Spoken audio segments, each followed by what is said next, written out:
Hello.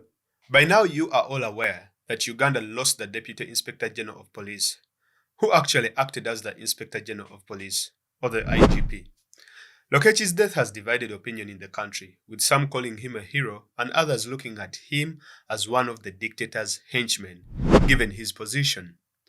Also, circumstances surrounding his death have divided opinion too, with some speculating foul play, while others simply following the official narrative of the Uganda police that he died of a blood clot. On the breakdown today, we will look into the rise and fall of General Paul Lokech.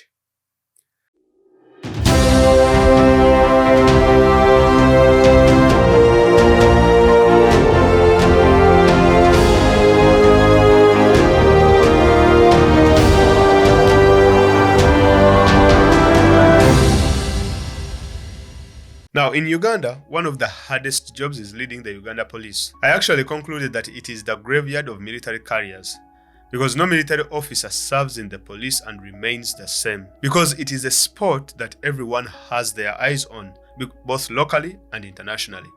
You're targeted by the international community, the state, as well as the public. Funny is that the public and the international community expect an IGP and his deputy to uphold the rule of law, whereas the state expects the police to protect and entrench it in power, even if it means breaking the law. You're talking about Museveni here. Now, so this means that before you even step into the office, the enemy has already been identified. And for this matter in Uganda, the enemy is one who tells the police the right thing to do. Let me explain why heading the police is a tough job, using these particular examples. General Katumba Wamala was the former IGP from 2001 to 2005. He recently survived an assassination. He was the highest-ranking military officer from the central region, that is Buganda. Surely people who wanted him dead were not doing this for fun, given that he lost his daughter, shot 56 times. His successor, General Kale Kaihura, was sanctioned by the West under the global Magnitsky sanctions. He also made a record of being the first former IGP to receive such sanctions in Uganda. Now, to make matters worse for Kaihura, his former boss called him even a binweevil, sacked him and put him under arrest for 73 days on charges of failing to protect war materials by issuing arms to unauthorized personnel. He had served for 12 years in the position of the IGP. Up to today, he's still facing the same crimes from the state. Now, Martin Okoth-Ochola replaced General Kale, but what happened is that the position of the deputy IGP became more powerful than the IGP position. And so it's safe to say that when Sabiti Muzei came in as the deputy IGP to replace Okoth-Ochola, he literally took over Kaihura's powers too, while he literally actually took over Kaihura's powers too, while Okoth-Ochola only took the title and the position. In December 2020, after 2 years in office and getting over 60 people killed on his watch in November, Sabiti was chased by Museveni. In addition, he was among the officials banned from entering the United States of America because of election violence and all this kind of stuff.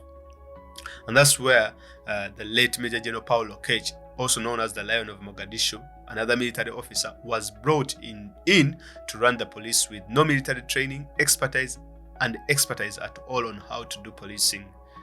You see, armies like the Uganda People's Defense Forces are trained to engage and destroy, whereas the police are meant to protect and serve. Now, expecting Lokech to perform both tasks was really a big ask. Or was it? Up until this point, I hadn't mentioned something common among the people I have mentioned above. All of them are military officers. It's been Museveni's tactic to militarize the police and every institution in the country. In a sense, to have these men apply military and army tactics to the citizenry, and that's why after using them, he always dumps or disbands them. He's also careful not to make them overpowerful, as that might lead to a threat to his dictatorship. An excellent example is General Kale Kaihura. But let's look at Paul Lokech before joining the police. To say that Lokech was born in 1966 in the Acholi sub-region in northern Uganda. The area and region of origin in Uganda is very important, and I will come back to that later. So he went to Alekele Primary School in Abim district in the 70s, studied up to senior 4, dropped out to join the National Resistance Movement, which was later renamed the Uganda People's Defense Force in 1987. So that is Lokech. Now he received military training from Uganda, he went to Tanzania, went to Kenya, South Africa, as well as France. He took part in several wars, that is the LRA War, or the Kony War that was taking place in northern Uganda. That was his first combat. He was also among the soldiers who partook in Operation Safe Haven, a UPDF operation in the Democratic Republic of Congo that was intended to neutralize the Allied Democratic Forces, the ADF. Now, let me say something about the Congo War and Lokech. Now, taking part in the Congo War, he served under the Kisangani-based 56th Battalion, which he subsequently commanded in between 1999 and 2000. And they say he famously trekked 700 kilometers from the jungles of the Congo to Kasese for 3 months. Now, you should note that it is the same war, the Congo War, where Congo is demanding Uganda $4 billion in reparations for our intervention in their country. So one may ask if an officer, if he serves in an unjustified war, does that make him or her a hero? I don't know.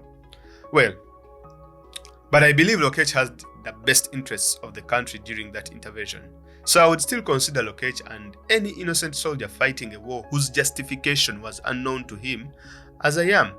Like, he deserves that particular credit.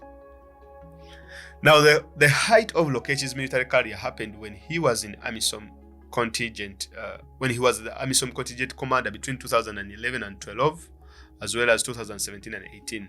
This is where he came to be known as the Lion of Mogadishu, well, due to his fearless fighting of the Al-Shabaab insurgents. Now, I don't want to discount Lokech's achievements again in Somalia, but again, the Museveni government has been renowned for so many controversies as well as propaganda in Somalia. Now, you see, soldiers that served in Somalia weren't even paid. According to the Daily Monitor, they actually ran an article on that particular matter. In the end, they resorted to selling guns to the Al-Shabaab in order to be able to buy food. That was also according to the UN report. Some even had to eat rotten food, and those were the lucky ones. The unlucky ones actually went hungry for days on end. Well, as I can't say that this happened under Lokech's watch as the commander, but it can give you a picture of what really was happening over there in Somalia. Earlier this year, actually, Museveni's government lied about killing 186 Al-Shabaab militants, a claim that turned out to be false. In fact, I even covered that particular incident on this particular channel. So when Museveni was caught lying, he ran and withdrew the story very, very quickly. So he is a master of lies and propaganda. Now, Lokech would go on to serve, I think, in several portfolios as the commanding officer of the 2nd UPDF division based at Makenke Barracks in Imbarara, a military attaché of Uganda's embassy to Russia based in Moscow, as well as South Sudan, among other places. So he was really doing well as a military officer. Because at this point, I would have said that Lokech was destined for greatness until November 29th, the events that took place that left over 60 people dead. This would change the life of Paul Lokech forever, because it is these events that would bring him into civilian limelight, as well as tarnish his legacy when he accepted to join the graveyard of military careers, that is, the Uganda Police Force. Well, did he have a choice? Well, at this moment, we can never know. But maybe he did. Now, replacing Sabiti as the Deputy Inspector General of the Police, Lokech, Museveni would later brag and say that, he said that, I brought my soldiers from Somalia to restore order. And by restoring order, the Museveni way, we all know what that means. Lokech would continue from where Sabiti had left off by blocking Bobi Wine's campaigns as well as arresting his supporters. Most notably was on December 20th, Bobi Wine and his entire campaign team were arrested in Karangala, including several other journalists. The arrested campaign team would spend over 6 months in prison, with some even tortured, paraded before military courts to be charged with concocted crimes. Lokech was further in the spotlight when he admitted to, when he attempted to gag the media, saying that journalists without Uganda Media Council accreditation would not be allowed to cover elections, arguing that the accreditation was to help forces distinguish journalists who are compliant from those who are holding out. Because literally he was actually being a puppet of Museveni, because this is not what the law says. Now, according to the Observer, Lokech urged election results protesters to prepare their wheels and coffins before coming to the streets to protest the election results. Lokech's credibility went low when one of his sons ran for Member of Parliament for Alu County, going head-to-head with the Motamouth incumbent, also the one we know very well, Odongo Oto. In the end, his son Christopher Lokech won, but it was a heated battle between Lokech and Odonga Oto, who got arrested frequently, allegedly on the orders of the deputy IGP. Now, one might say he was deeply entrenched into politics, and yet an IGP as well as the military, they are not supposed to engage in politics, and this is what really happened. So to me, with the attempted assassination of General Katumba Wamala, by the way, that's when Lokech hit rock bottom in terms of his police career. The event also exposed that he was not different from his predecessors, where he lost trust from most of the Ugandans. Now, what is interesting is that while pursuing their silence, the police under Lokech, enacted the principle of shoot first and ask questions later, where he took matters into their own hands and killed some of the suspects in the Katumba Wamala attack. I hear they were trying to fight security forces, their silence. But when he was asked how the civilians fought over 24 armed police officers and soldiers, you know what the Lion of Mogadishu said? He said that they were skilled in martial arts, and the guys were even handcuffed. Now it actually gets worse. Although he identified Munster and one gentleman known as Amin as the only suspects killed in the Katumba shootings, it was later discovered by journalists that 2 other people, including Juma Saidi and Idris Serada, had been shot extrajudicially, and Lokech had covered that up. Now, when asked to explain why security always arrests and kills Muslims in high-profile killings, Lokech said that non-Muslims are never allowed to be part of the terror gang cell affiliated with the ADF rebels. He added that even when one is a Christian, he is converted and is given Islamic names, which is not true, given to what we see now between Segri and Alan Sewan in a scenario. By saying this, he was implying that Muslims are terrorists, and this really showed how Lokech was clearly swimming out of his depth. Actually, he wasn't, because this is what the regime expected him to do, because they have a particular script they have to follow for every particular job. It is hard to do a job and a task where you have a script to follow. He gave up being angry on Museveni and his government because they are really so predictable. Everything is clearly scripted, blueprinted for everyone who comes in all these particular positions. The reason why Lokech was successful in the UPDF was that he was far away from Kampala and had some sort of free will to do what it takes to accomplish a particular job with not so much interference, scripting, and that kind of stuff. Now, also although the army was different, except for the LRAO in the 90s, where he was under the command of Kazini. However, when he joined the police, he clearly knew that he clearly knew that the assumed enemy he was facing this time differed greatly from the one he had been battling outside Uganda. Literally, fellow innocent Ugandans. What I mean is that the people he was fighting to protect had now become his enemies. The assumed peace he was fighting outside Uganda to stabilize, it was time to destabilize it back home in order to keep Museveni in power. So the day he accepted the job, there was no going back from this. Now, to his death, I really believe if any newspapers carried out a poll to see how many people really think Lokech died of a blood clot, you would be lucky to even get a 5%. Why is there so much speculation about the guy's death, and how come that people don't really believe the police reports? Well, 2 reasons. One, the Uganda police force has never been truthful in all it says. When it gave up serving and protecting the people for protecting the regime, that meant that everything else is secondary. It is as simple as that. So in actual sense, the police gave up on the people, and the people gave up on the police. And that is why the people cannot believe any post-mortem report that the police says. They are not trusted at all. Second, there is a lot of unexplained deaths. I always give an example of Haji Hussein Janjo, the former MP of Makinde East. I used to be skeptical about poisoning in the country until I heard Chanjo's story. The man survived poison, but his survival left him with no speech and with a hefty bill to pay. Even before that, we had the Mayombo, Kazini, Selina Nebanda, Francis Ayume, Aronda Nyakayima, among other unexplained high-profile deaths. During Aronda Nyakalima's death, some people within the military, like General Kasirye Gwanga, they said that the man had been poisoned, clearly coming out and saying that the man had been poisoned. So why should we believe that there isn't foul play in Lokech's death?